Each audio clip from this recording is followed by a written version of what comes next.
নগরীর পতেঙ্গায় বঙ্গবন্ধু স্মৃতি ফাউন্ডেশনের নামে একটি সংগঠনের অফিস নির্মাণে চাঁদাবাজির অভিযোগ উঠেছে। পতেঙ্গা থানার মুসলিমাবাদ এলাকায় সংগঠনটির সহসভাপতি ও ওয়ার্ড আওয়ামী লীগ নেতা নুরুল আফসার চাঁদাবাজির এমন অভিযোগ এনে স্থানীয় দুই তরুণের নামে আদালতে মামলা দায়ের করেন। 15 মে বুধবার সকালে অফিস নির্মাণের 1 লক্ষ টাকা ও মাসিক 10,000 টাকা চাঁদাবাজির বিষয়টি সাংবাদিকদের জানান নুরুল আফসার। জানা যায়, বঙ্গবন্ধু স্মৃতি ফাউন্ডেশনের নামে সংগঠনটি এলাকার করোনাকালীন সময় থেকে খাদ্য ও মাস্ক এবং করোনার পরে শিক্ষার্থীদের শিক্ষা সামগ্রী ও শীতবস্ত্র সহ নানা সামাজিক কর্মকাণ্ড করে আসছে। বর্ষা মৌসুম হওয়ায় সংগঠনটির অফিসটি সংস্কারের উদ্যোগ নেন সংগঠনের সহসভাপতি আওয়ামী লীগ নেতা নুরুল আফসার। অফিস সংস্কারের জন্য গত 27 এপ্রিল নিম্ন সামগ্রী নিয়ে সংস্কারের কাজ শুরু করলে একই এলাকার সাব্বির ও হাবিব নামে দুই তরুণ বেশ কয়েকজন এসে সংস্কারের কাজে বাধা নিম্ন শ্রমিকদের হুমকি ও মারধরের অভিযোগ করেন। নিউজ ডেস্ক, প্রতিদিনের কাগজ, চট্টগ্রাম। হঠাৎ এটা আমাদেরকে চাঁদা দিতে হবে, নাহলে তুমি কাজ করতে পারবে না। হাবিব বলে, হ্যাঁ হাবিব। এখন আমি বলছি কিসের চাঁদা, কী জন্য চাঁদা দেবো তোমাদেরকে?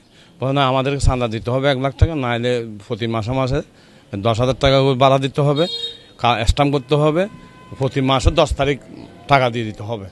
কী জন্য, কী কারণে দেবো? কী কারণে দেবো মানে এখানে ঘর করতে হলে এটা দিতে হবে, অফিস করতে হলে।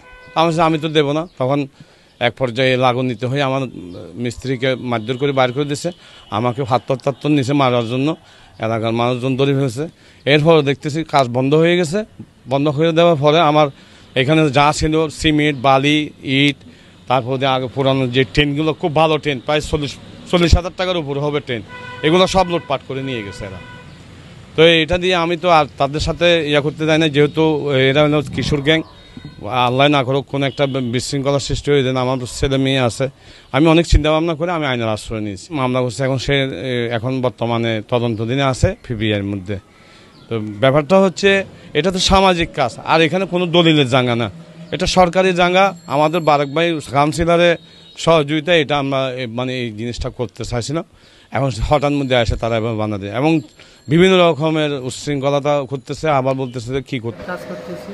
কাজ করার পরে আমাদের বাধা দিয়েছে, আমার বাবা আয়া কিন্তু সব কিছু তুলে নিয়ে গেছে। সবগুলো গাড়ি ঘুরে নিয়ে গেছে। কারা দেখছিলেন? হ্যাঁ, সাব্বির ও সাব্বিরের বাবা।